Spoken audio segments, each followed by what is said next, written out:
자, 이제 우리 키포인트 20에 대한 부분입니다. 이제 개인 보험 계약에 대한 세제 문제인데요. 세제 문제는 여러분들이 이해하시는 문제가 아니라요, 암기의 영역입니다. 그래서 여러분들이 어떤 부분으로 나와 있고, 이 부분 중에서는 특히나 뭐 함정들이 많아요.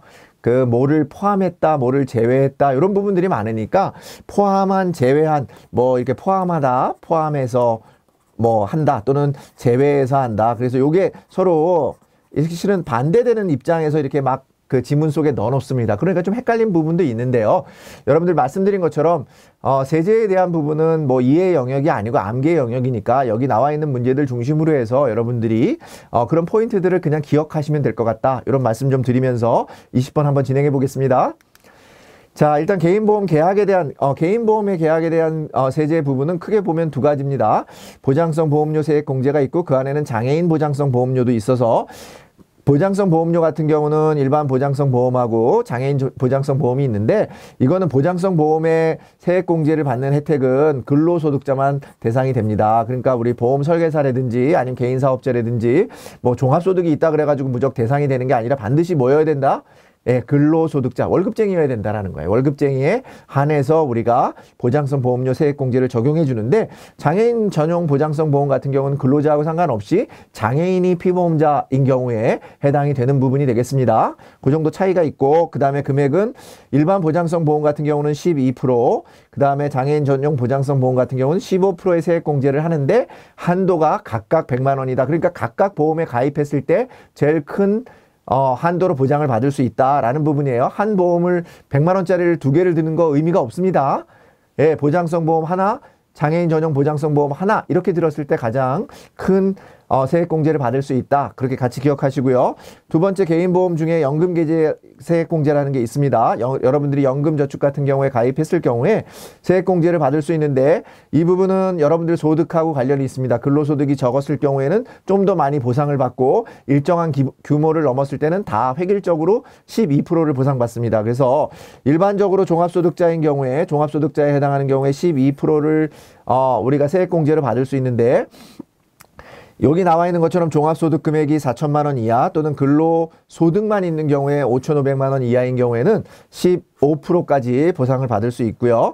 퇴직연금 포함 시에는 우리가 700만 원 한도까지, 50세 이하인 경우에는, 이상인 경우, 50세 이상인 경우에는 좀 더 많은 보상을 해줘서 900만 원 한도까지 연금저축 세액 공제를 해주고 있습니다.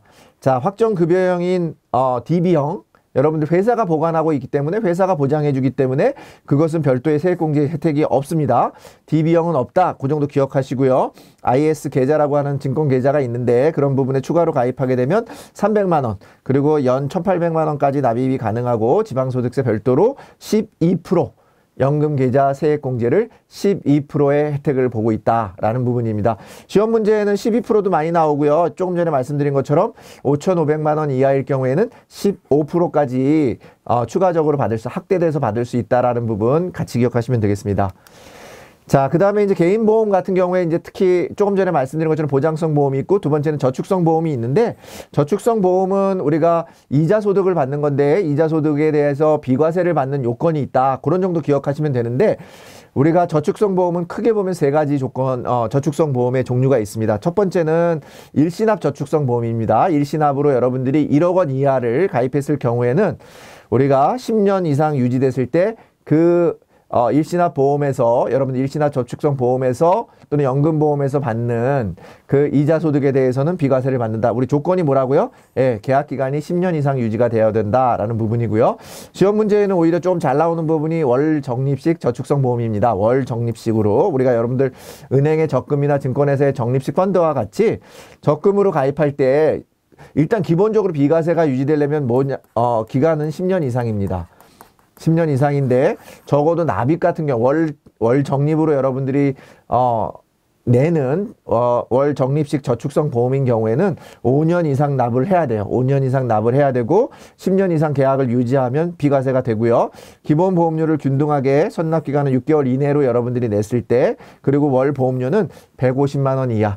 그죠? 무한정 보상해 주는 게 아니라 비과세는 엄청난 혜택이거든요. 왜냐면은 우리가 통상적으로 이자 소득세가 얼마입니까? 15.4%를 내죠. 굉장히 크죠. 15%를 내는데 비과세라고 하는 것은 여러분들이 15%를 덜 내는 거예요. 만약에 내가 이자로 1,000만 원을 받았는데 비과세를 받으면 1,000만 원이 다 내 소득이 되는데, 이자 소득이 되는데, 만약에 금융기관에서 비과세가 적용되지 않는 그런 상품이라고 하면 얼마입니까? 154만 원을 여러분들이 이자로 내야 되는 거죠. 이자 소득세로 내고 여러분들은 한 850만 원을 받으니까 큰 차이가 있다라고 하는 거 기억하시면 되겠습니다. 또 아울러서 저축성 보험의 대표적인 종신형 연금보험계약이라는 게 있습니다. 종신 동안 그냥 내가 죽을 때까지 연금으로 받는, 내가 연금을 가입해서 내가 죽을 때까지 연금으로 받겠다 그러면 일단 기본적으로는 우리가 연금 수령 기간은 연령은 55세죠. 무조건 55세 이후부터 수령 가능하고 반드시 일시금으로 받으면 안 되고요. 연금 형태로 받아야 되고 사망 시에는 연금 재원이 소멸할 수 있어야 됩니다. 그리고 마찬가지로 종신형 연금보험 같은 경우는 연금이 개시된 이후에 사망 전에 우리가 중도 해지를 못한다. 이런 조건이 있다는 거 같이 기억하시면 되겠고, 일단 다 기억하셔야 되는데 일단 가장 기억하셔야 되는 게 중요한 게 뭐냐면 10년 이상 유지됐을 때 비과세가 유지되고 월 적립식 저축성 보험에 대해서는 조금 세부 항목의 요건까지도 여러분들이 기억하시면 좋겠다라는 말씀 좀 드리겠습니다. 자, 우리가 개인보험 계약에 대한 함정을 찾아라 문제인데요. 종합소득 금액이 1억 원을 초과하는 경우 연 10%, 연금계좌 세약에서 우리가 1억 원을 초과하는 경우도 마찬가지로 그 연금계좌 세약공제는 우리가 5,500만 원 이하일 때만 15%고 나머지는 다 몇 프로라고 했습니까? 12%. 종합소득세를 내는 사람들은 무조건 다 12%니까 10%라고 했으니까 틀린 거예요. 자, 혼돈의 여지가 줄 수 있는 거는 보장성 보험료 공제 금액이 얼마였습니까? 10%라고 하는 부분은 거의 없죠. 10%가 거의 없습니다. 그러니까 여러분들 10%라고 하는 거는 일단 틀린 지문으로 생각하셔도 되겠습니다. 자, 저축성 보험의 보험 차익은 연금 소득이 아니라 뭐죠? 원래는 이자 소득인데, 그죠? 이자 소득으로 가세되지만 일정한 요건 충족을 하게 되면 이자 소득에 대해서 비과세를 적용하는 겁니다. 연금 소득이 아니라 뭐라고요? 저축성 보험 같은 경우는 이자 소득입니다. 자, 월 적립식 저축성 보험에서 보험 차익의 비과세를 받기 위해서는 매월 납입, 월 적립식이 얼마라고 했습니까? 매월 150만 원 이하일 때 우리가 그 적용을 받는다 그랬습니다. 매월 내는 보험료가 균등해야 되고 월 150만 원 이하일 때, 또 선납계약 보험료 같은 경우는 6개월 미만일 경우에 우리가 그런 부분들을 적용받는다 같이 기억하시면 좋겠습니다.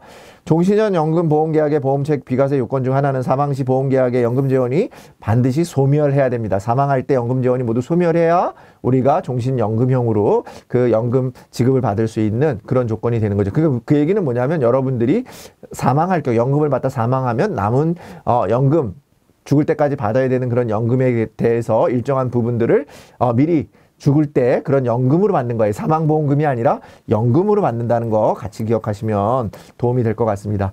자, 조금 전에 말씀드린 것처럼 우리가 개인보험에 대한 세제는 보장성 보험에 대한 보험료에 대한 부분이 있었어요. 그리고 연금계좌 사액공제라는 부분이 있었고, 저축성 보험 에 대한 비과세 그런 차익에 대한 그런 부분에 대해서, 저축성 보험의 이자 차익에 대해서 비과세 요건에 대한 내용들을 살펴봤습니다.